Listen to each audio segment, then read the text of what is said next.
Vamos lá, gente, para ilustrar todos esses conceitos de sobreposição de estados, combinação linear, medidas e colapsar a função de onda, vamos resolver o exercício 16 da lista 2, tá? Que nos diz o seguinte: um operador A, representando um observável A, tem dois autoestados, ψ1 e ψ2, com autovalores A1 e A2. Tá? Então eu tenho, né, um observável A, que vou escrever aqui, observável A, representado por um operador A chapéu, e ele tem os autoestados e autovalores assim. Ó. O operador A tem um autoestado ψ1 com autovalor A1. Então tá aqui. E tem também um outro autoestado ψ2 com autovalor A2.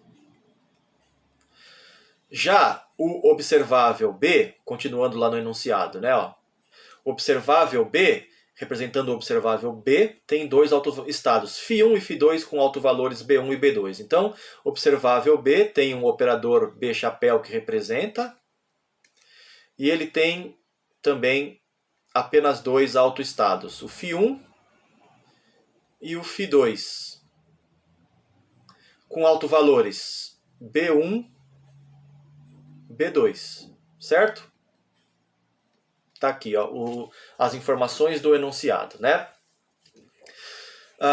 Diz ali também, ó, que você pode representar φ1 em função de ψ1 em função de φ1 e φ2, a mesma coisa para ψ2. Ou seja, né, existe uma relação entre os dois autoestados que estão aqui, ó, né? Vou repeti-las aqui embaixo, tá? Que é o seguinte: ψ1 e ψ2 são dados por ψ1 é 3/5 de φ1 mais 4/5 de φ2. E o ψ2 é o 4/5 de φ1 menos 3/5 de φ2. Dá para fazer o seguinte, ó, dá para você inverter este sistema e escrever φ1 e φ2 em função de ψ1 e ψ2. Se você fizer isso, vai dar quase a mesma coisa. Ó. Vai ficar assim, ó. φ1 é 3/5 de ψ1 mais 4/5 de ψ2. E o φ2 é 4/5 de ψ1 menos 3/5 de ψ2. Tá? Então, basta você inverter aqui, né? Escrever φ1 e φ2 em função de ψ1 e ψ2, é um sistema linear, duas equações, duas incógnitas, é bem simples. Eu fiz isso porque a gente vai usar isso aqui daqui a pouco. Tá? Eu quero que vocês agora reparem no seguinte, ó. Reparem que ψj é igual ao delta de Kronecker, IJ. A mesma coisa para o φ e φj. É igual ao delta IJ aqui. Ou seja, se é a mesma função, dá 1. Se são funções diferentes, dá 0. Tá bom? Desde que eles estejam normalizados, tá? A gente está supondo que estejam, tá? A gente geralmente normaliza os autoestados. Então essas relações são verdades. Além disso, ó, qualquer estado, qualquer função, né? Qualquer estado ψ do seu sistema pode ser escrito como uma combinação linear. Então C1, ψ1 mais C2, ψ2. Qualquer função, qualquer estado pode ser escrito como uma combinação linear dos estados, dos autoestados de qualquer operador hermitiano. Né? Então aqui são as autofunções do operador A. A gente sabe que ele é hermitiano porque está dito no exercício. Porque ele representa um observável. Então ele é hermitiano. Tá subentendido do enunciado. Mas eu também poderia escrever aqui em função dos autoestados de B. Né? Ou seja, φ1 e φ2 são os autoestados de B. Né? E aqui eu tenho que colocar outros coeficientes, né? Não são os mesmos necessariamente. Então C1', C2', diferentes de C1 e C2, só que numa combinação linear de φ1 e φ2. Tanto faz, os dois são iguais aqui. É o mesmo estado. Pode ser escrito em qualquer base. É igual na álgebra linear, né? Você escolhe uma base e escreve lá as suas funções com esta base. Se você mudar de base, escreve de outra maneira, mas é o mesmo vetor, né? A mesma função. Como aqui, né? Existe uma mudança de base, né? Ó, φ1 e φ2 em função de φ1 e φ2. É uma mudança de base. Aqui é a mesma coisa, né? De mudar de φ1 e φ2 para φ1 e φ2 e vice-versa. Tudo bem? E aí lembrem-se, né, que se eu meço A, o que eu obtenho? Olhando daqui, ó. Meço A, eu obtenho ou A1 com probabilidade C1 ao quadrado, módulo de C1 ao quadrado, né? Ou, se eu meço A, posso obter A2 com probabilidade módulo de C2 ao quadrado. Da mesma maneira, se eu meço B, eu posso obter B1 ou B2, que são os autovalores, né? Os autovalores de A são A1 e A2. Autovalores de B, B1 e B2. Né? Então, se eu meço B, eu obtenho B1 com esta probabilidade aqui, B2 com esta aqui. Qual é a probabilidade de medir B1? É o módulo de C1' ao quadrado e B2, C2' ao quadrado. Certo? É isso aí que a gente sabe, né? Sobre a interpretação estatística. Bom, então vamos lá, né? Agora vamos para os itens do exercício. Enquanto eu estava só recapitulando o que a gente sabia, comentando aqui o enunciado principal. Vamos então aos itens do exercício. Item A.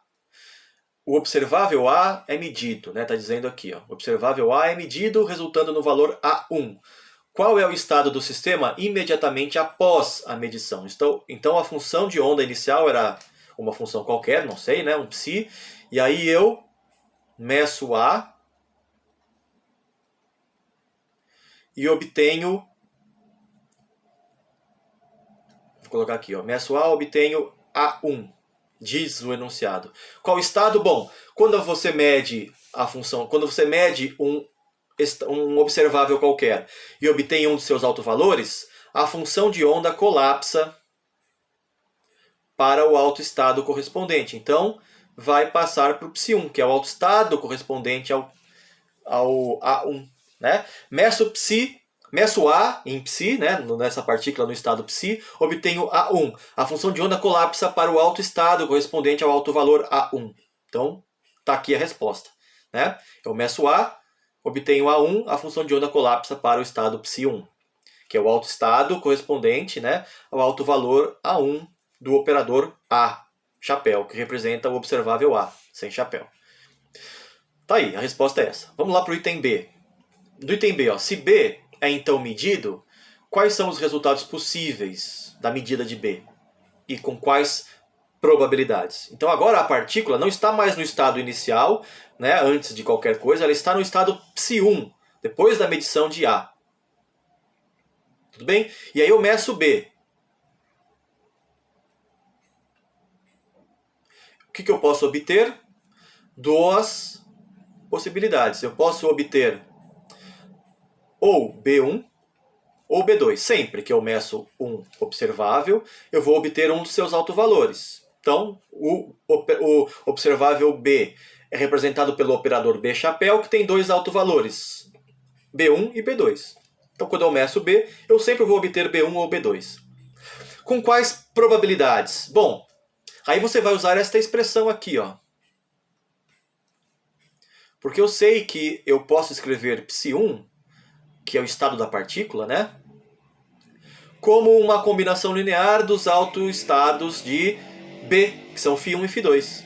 Então eu sei que quando eu meço, né, qualquer coisa com a partícula no estado psi1, eu vou obter B1 com probabilidade 3/5, só que aqui eu vou colocar a probabilidade.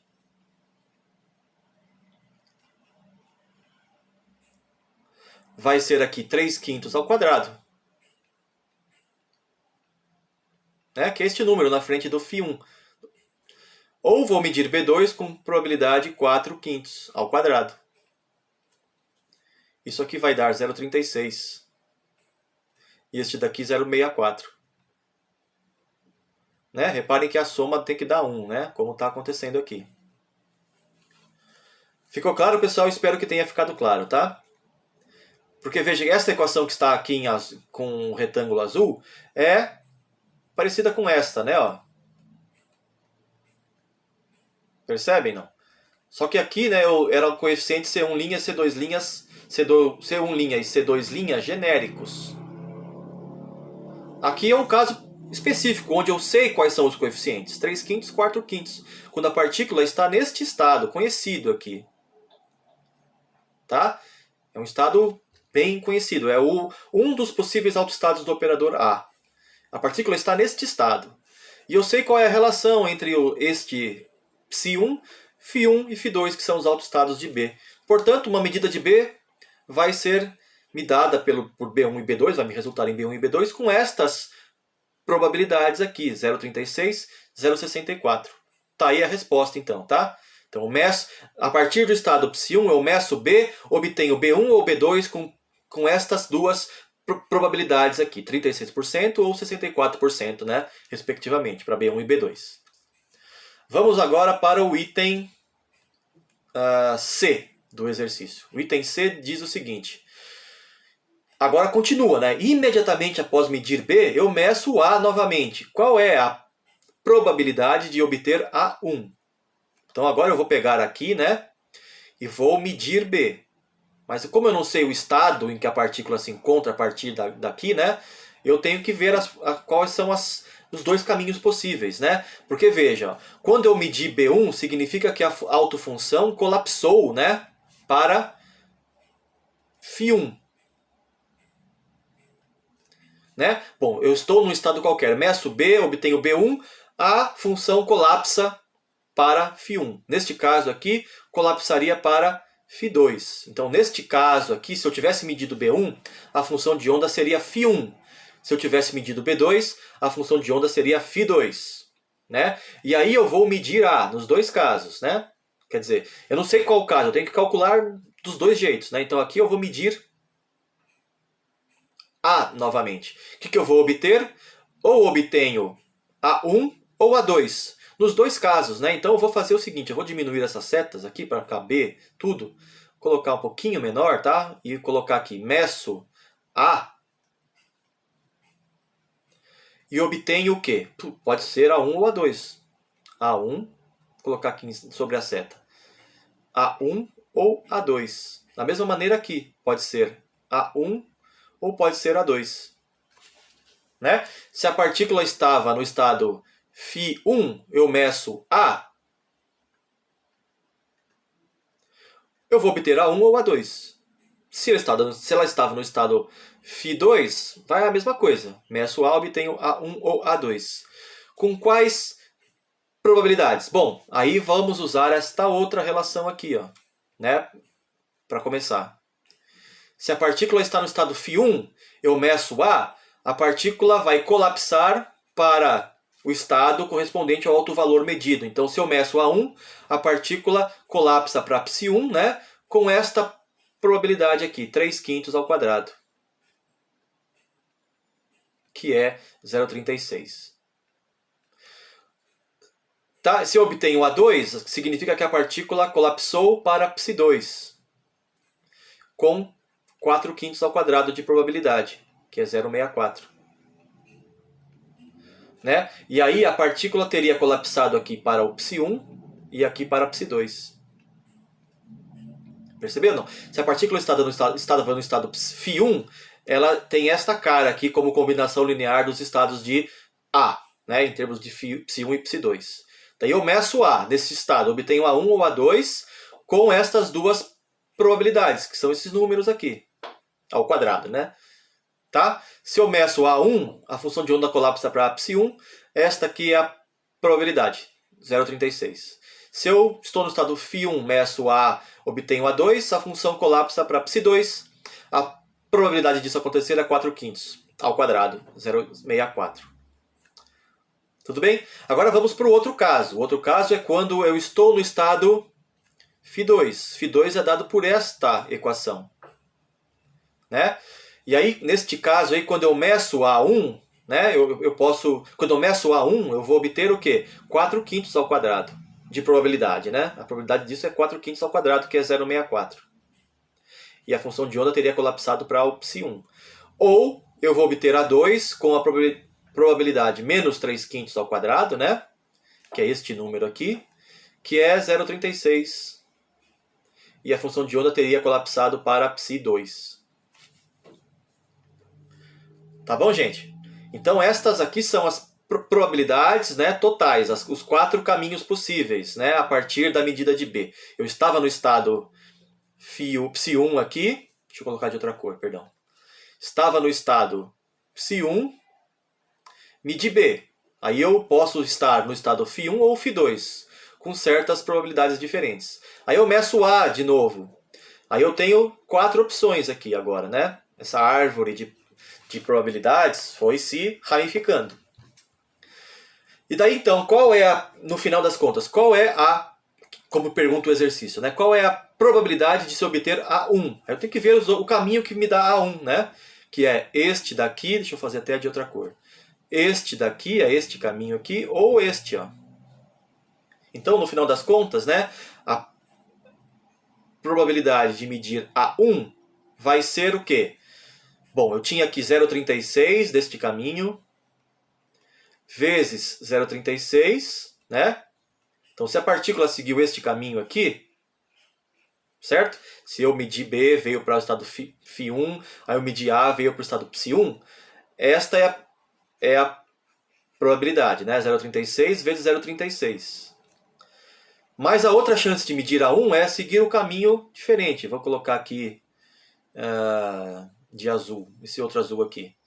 Se a partícula escolheu este caminho aqui, né? Ou seja, veio pelo estado φ2 e aí veio para cá, a chance disso acontecer é 0,64 vezes 0,64.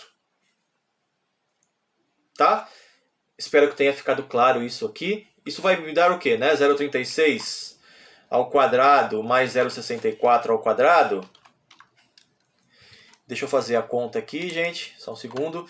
0,36 ao quadrado é 0,1296.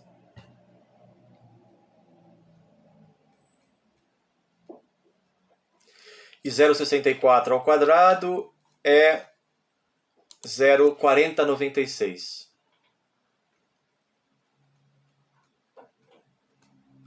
Somando esses dois, isso dá 0,5392. Ou seja, né? 53. Vou colocar aqui embaixo. 53,92%. Tá? Deste processo inteiro, né? Ó, eu estou no estado psi1, meço B e meço A novamente, tá? Então esse é o processo, né? Ó, eu estou no estado psi1, meço B e aí meço A. E obtenho A1. Então, estou no estado psi1, meço B, meço A, obtenho A1 no final das contas. Qual é a probabilidade disso acontecer? 53,92%. Tá aí a resposta. Bom, a outra possibilidade seria medir A2, né? Que é outra opção quando eu meço A1 aqui no final. Aí você faz os outros dois caminhos. Ó, esse 0,36 vezes 0,64, né, que é o caminho aqui para obter A2, mais 0,64 vezes 0,36. Né? Então, vou colocar aqui no cantinho. Não está sendo perguntado isso, mas eu vou falar aqui para vocês. Ó. A probabilidade de medir A2, depois de tudo isso, é 0,64, perdão. Pode ser o 0,36 ali, o primeiro. 0,36 vezes 0,64 mais 0,64 vezes 0,36. Que é Deixa eu fazer a conta aqui para vocês. 0,4608, né? Ou seja, 46,08%. Reparem que somando isso com isso dá 100%, né? Como deveria ser, né? Só tem duas opções, vai dar, a soma das duas tem que dar 100%. Tá bom, gente? É um exercício que envolve bastante conceitos de mecânica quântica e interpretação estatística, que a gente veio vendo desde o começo do curso, tá? Aqui chegou no completo, né? Ó, chegou até o gato de Schrödinger, que é aquela coisa mais famosa.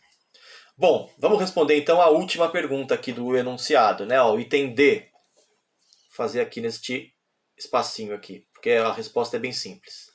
O item D nos pergunta o seguinte. Tá aqui, ó.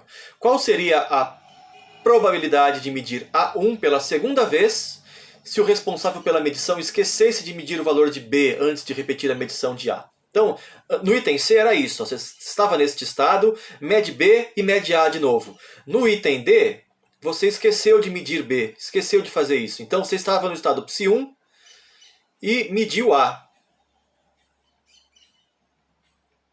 O que acontece? Bom, a função de onda psi1 é o autoestado de A, do operador A. Ela está colapsada no autoestado. Então, quando você mede o operador A, não vai mudar mais nada, ela já está naquele autoestado. Então, você vai obter A1 novamente, com uma probabilidade de 100%. Né? Porque a partícula está num estado já específico, que é o autoestado do operador que representa o observável que você quer medir. Né? Você quer medir A, mas a partícula já se encontra num autoestado de A. Então ela está colapsada naquele autoestado. Se você medir o observável A, você vai obter sempre a mesma coisa. Né? Lembre-se que este é um estado determinado deste operador. Né? O autoestado de um operador é um dos seus estados determinados. Ou seja, aquele estado em que você mede o observável obtém sempre a mesma coisa. Se você preparar 1 milhão de sistemas idênticos, você vai obter o mesmo valor nesse 1 milhão de sistemas. Né? Porque você colocou o sistema em um autoestado, em um estado determinado. Tá? Então, se ele está num desses estados, você vai obter o alto valor correspondente a este autoestado com 100% de probabilidade. Tá bom, pessoal? Desculpem pelo comprimento deste vídeo, que está maior que o usual, mas é melhor do que quebrar em mais partes. Tá bom, gente? Era isso, então, por esta aula. Tá?